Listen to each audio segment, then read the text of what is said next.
सभी साथियों को नमस्कार।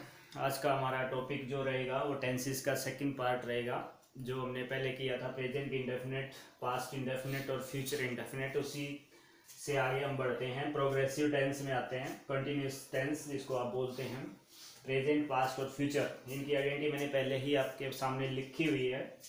देखिए, प्रेजेंट इंडेफिनिट में जो हमने किया था वो ता है, ते है, ये उसकी आइडेंटिटी थी, पहचान थी, जिसमें फर्स्ट फॉर्म का यूज़ किया जाता था एस और ई एस के साथ।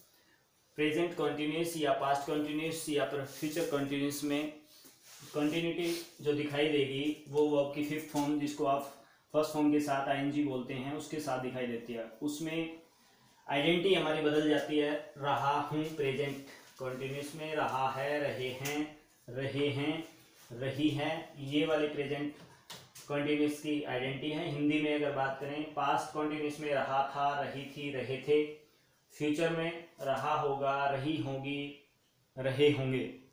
ये पहचान है जिसमें हम कोई भी वाक्य इंग्लिश का अगर ट्रांसलेट करते हैं, हिंदी से इंग्लिश बनाते हैं, तो ये पहचान है। लेकिन इंग्लिश की अगर पहचान की बात करें तो याद रखेंगे, यहाँ पर सब्जेक्ट जैसे पैटर्न है हमारा सेंटेंस बनाने का, उसके साथ हेल्पिंग वर्ब यूज़ करनी होगी आपको। हेल्पिंग वर्ब के साथ, वर्ब की फर्स्ट फॉर्म के साथ आईएनजी यूज़ करेंगे, और फिर ऑब्जेक्ट है तो ऑब्जेक्ट यूज़ कर देंगे। तो ये हमारा पैटर्न होगा हेल्पिंग वर्ब के साथ फर्स्ट फॉर्म। हेल्पिंग वर्ब कौन सी होंगी? देखो, प्रेजेंट में जो हेल्पिंग वर्ब होंगी वो इज, एम, आर, ये हेल्पिंग वर्ब होंगी। पास्ट कंटिन्यूस में जो हेल्पिंग वर्ब होंगी वो वॉज और वर होंगी। फ्यूचर में विल या shall be plus first form और आईएनजी अगर यूज किया जाता है तो ये वर्ब की फॉर्म हो जाएंगी। अब आपको पता होना चाहिए इज कहाँ पे यूज किया जाता है, एम कहाँ पे यूज किया जाता है, आर कहाँ यूज होता है। बिल्कुल सिंपल है वैसे भी, फिर भी मैं दोबारा बता देते हैं। देखो, जो ही, सी, इट, जो हमारे थर्ड पर्सन थे, सिंगुलर हैं, जिसमें नाम वगैरह आ जाते हैं, उनके साथ आप इस का प्रयोग करते हैं। आई के साथ आप एम का प्रयोग करेंगे। और अगर पास्ट की बात हो तो यहाँ पर सिंगुलर के साथ वॉज, आई के साथ भी वॉज का प्रयोग करेंगे। फ्यूचर की बात करते हैं तो यहाँ पे विल बी यूज करेंगे, और यहाँ पर भी विल बी यूज करेंगे, या शैल भी यूज कर सकते हैं। इसमें दोनों प्रयोग हो सकते हैं। नेक्स्ट है यू, वी और प्लूरल जितने भी हैं, ये सब, इनके साथ आप प्रेजेंट कंटिन्यूस में आर यूज करेंगे, पास्ट कंटिन्यूस में वर यूज करेंगे, और फ्यूचर में विल बी यूज करेंगे। तो दोस्तों, यहाँ पे आपने देखा कि जो हमारे सब्जेक्ट्स हैं उनके साथ जो हेल्पिंग वर्ब हैं वही हमें याद रखनी होंगी। अब किसी भी हेल्पिंग वर्ब का अगर आप प्रयोग करते हैं और कोई भी सेंटेंस ऐसा आ जाता है जैसे वह पढ़ रहा है। अब देखो, आपने इंग्लिश अगर बनानी है तो यहाँ से पहचान करेंगे आप, रहा है तो ही के साथ रहा है, is am are helping verb में तो क्या यूज करेंगे, is. He is, read first form है हमारी, फर्स्ट फॉर्म के साथ आईएनजी, रीडिंग, कोई ऑब्जेक्ट नहीं है तो यहीं पर फुल स्टॉप। तो देखिए, ही इज रीडिंग, बिल्कुल सामान्य सेंटेंस बन जाता है। अगर ये कहीं वह पुस्तक पढ़ रहा है तो ऑब्जेक्ट उसने साथ में लिया तो he is reading a book.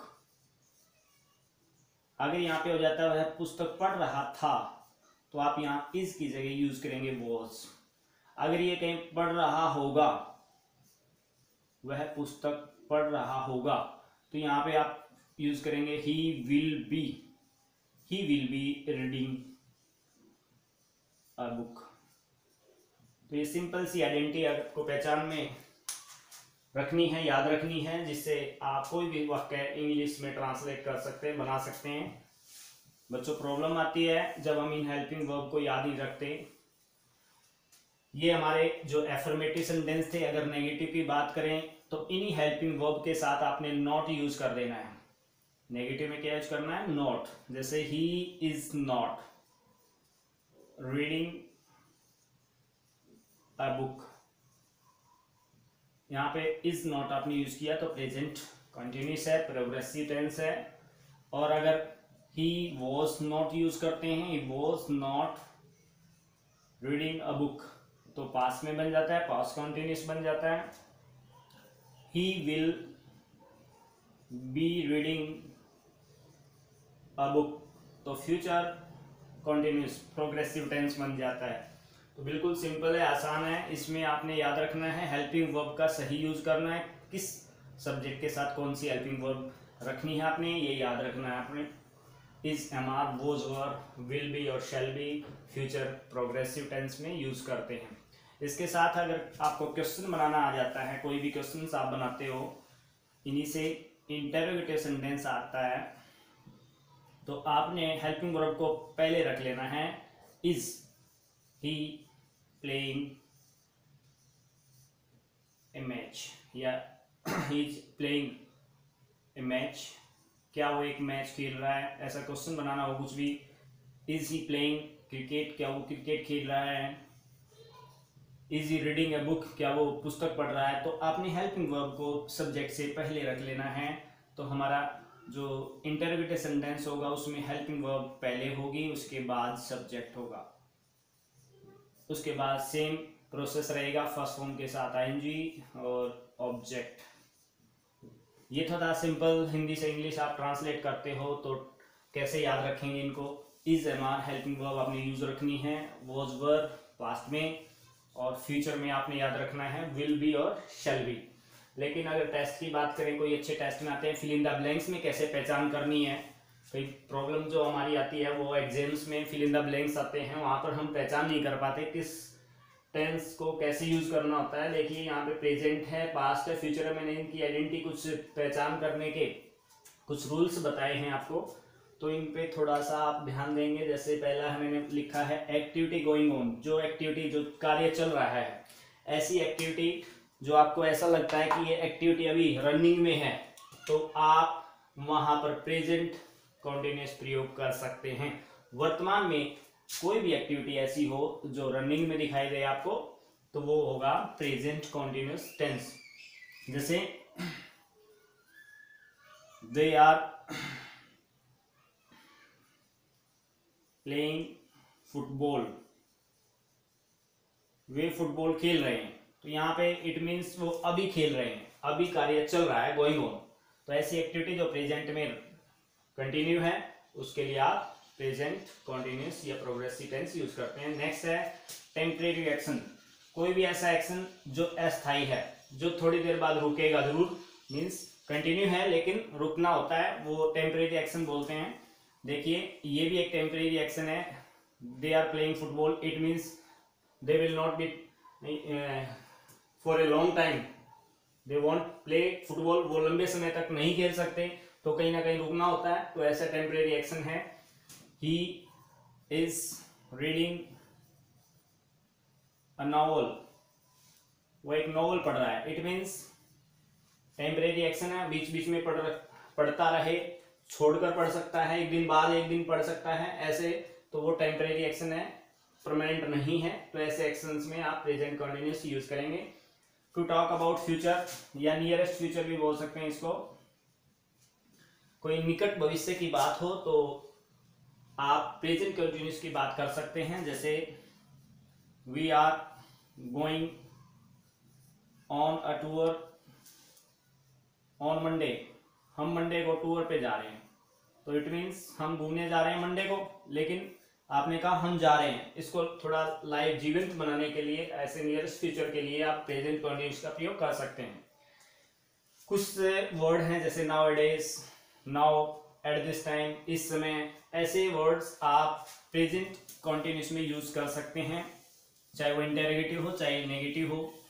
देखिए जैसे he is studying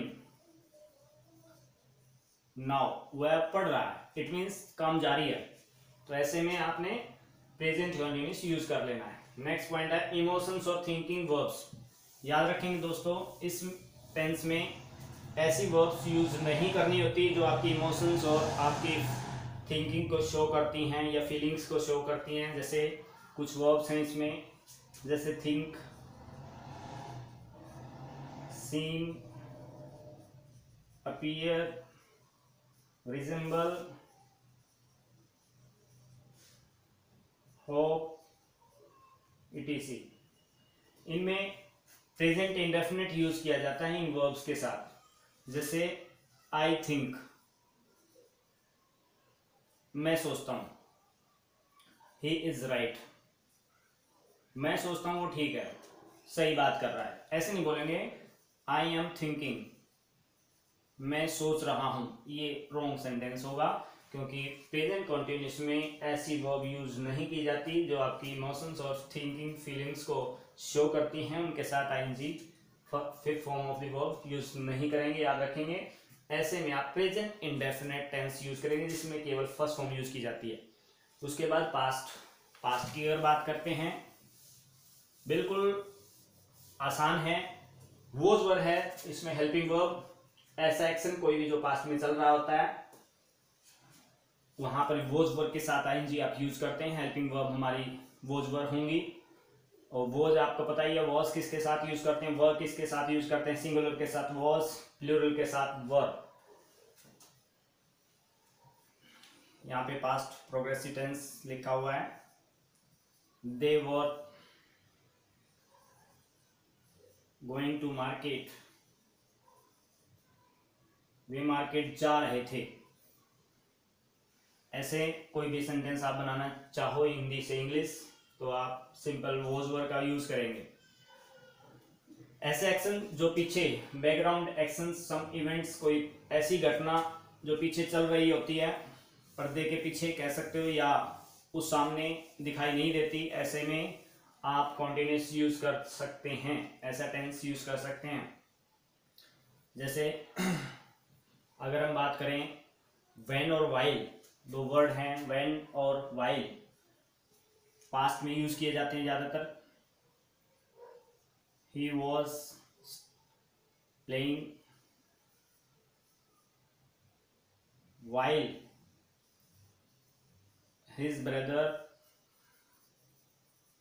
was reading, वह खेल रहा था जबकि उसका जो भाई था वो पढ़ रहा था। ऐसे एक्शंस जो एक साथ चले होते हैं तो उसमें आप पास्ट कॉन्टिन्यूस प्रयोग कर सकते हैं जहां पर व्हेन और व्हाइल का प्रयोग हो। लेकिन याद रखेंगे जब एक एक्शन फिनिश हुआ हो और दूसरा चल रहा हो तो व्हेन का प्रयोग करते हैं। जैसे ही वॉज वॉचिंग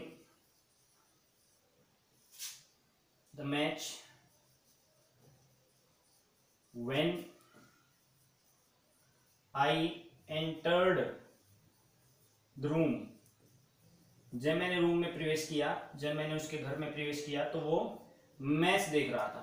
तो ऐसे सेंटेंस में आप was यूज करेंगे एक जगह, मतलब हेल्पिंग वर्ब के साथ आईएनजी यूज करेंगे, कंटिन्यूस यूज करेंगे। दूसरी जगह when के साथ पास्ट इंडेफिनिट यूज होता है।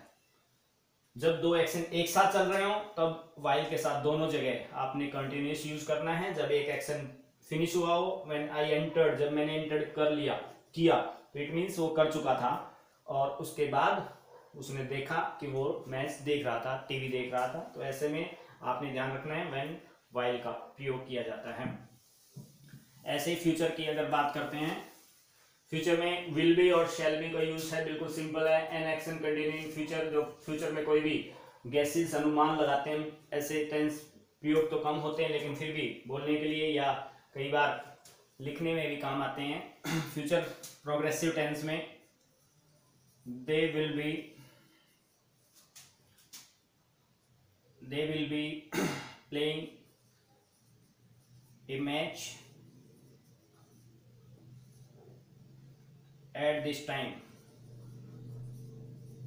वे इस समय एक मैच खेल रहे होंगे। ये एक हमारा अनुमान है, हो सकता है ना भी हो, बट ऐसे हम मान लेते हैं। तो ऐसे में आप फ्यूचर कॉन्टिन्यूस या प्रोग्रेसिव टेंस का यूज करते हैं, विल बी और शैल बी का इसमें यूज होगा, याद रख लेंगे। इसमें एक बात और ध्यान रखनी है आपने, नियरेस्ट फ्यूचर है they will be traveling by train at this time tomorrow, वे इस समय कल ट्रेन में यात्रा कर रहे होंगे। तो जब कभी आपको ऐसा दिखाई दे कि निकट भविष्य में वो एक्शन इस समय जारी होगा, तो आपने फ्यूचर कंटिन्यूस या प्रोग्रेसिव टेंस का यूज करना है। तो ये जो हमने रूल्स जो आपको सामने लिखे हुए हैं, ये आपने याद रखने हैं। टेम्परेरी एक्शन है तो प्रेजेंट कंटिन्यूस है, पास्ट का टेम्परेरी एक्शन है तो पास्ट कंटिन्यूस या प्रोग्रेसिव टेंस का यूज कर सकते हैं। हेल्पिंग वर्ब ये ही रहेंगी। इनकी एक टेस्ट सीरीज आपको दी जाएगी, टेस्ट दिए जाएंगे जिसमें फिल इन द ब्लैंक्स होंगे और एरर्स वगैरह होंगी जो टेस्ट में आती हैं। उनमें आप अपनी इंग्लिश चेक कर सकते हो। जो आप अगर टेस्ट सीरीज अच्छे से कर लेते हो तो इट मीन्स आप अच्छे से प्रेजेंट कंटिन्यूस कर सकते हो। तो याद रखेंगे दोस्तों, आज का इतना ये छोटा सा टॉपिक आपका क्लियर होना चाहिए। अगर आपने हेल्पिंग वर्ब का सही यूज सीख लिया है और इन वर्डों का सही से यूज करना सीख लिया है, अगर आप दो तीन बातें याद रखेंगे कि फीलिंग इमोशंस वाली जो वर्ब्स हैं वो प्रेजेंट इंडेफिनिट में फर्स्ट फॉर्म यूज की जाती है, ना कि कंटिन्यूस यूज किया जाता है। व्हेन वाइल आ जाता है तो पास्ट कंटिन्यूस और पास्ट इंडेफिनिट का कॉम्बिनेशन कैसे बनता है, दो काम एक साथ चल रहे हो तो वाइल का प्रयोग किया जाता है। जैसे he was playing while his mother was cooking, वह खेल रहा था जबकि उसकी माताजी खाना बना रही थी। ऐसे सेंटेंस में आप वाइल दोनों कॉम्बिनेशन बनाने के लिए वाइल का प्रयोग करेंगे। और एक सेंटेंस में जहाँ पर एक काम हो चुका है वहाँ पे व्हेन यूज करेंगे। ये कुछ सेंटेंस हैं, कुछ ऐसी बातें हैं जो आपको याद रखनी होगी। तो आज के लिए इतना ही काफ़ी है। नेक्स्ट जो वीडियो होगी, नेक्स्ट जो टेंस होगा आपका परफेक्ट टेंस, परफेक्ट कॉन्टिन्यूस इकट्ठा हो जाएगा। अब ये 3 क्लासेज में आपका जो थोड़े समय में ही एक बार टेंस पर ग्लांसेस, टेंस को आसानी से आप कर सकते हो। थोड़ा सा इनको हेल्पिंग वर्ब्स को आपने ध्यान रखना है, ठीक है। तो आज के लिए इतना ही काफ़ी है। धन्यवाद।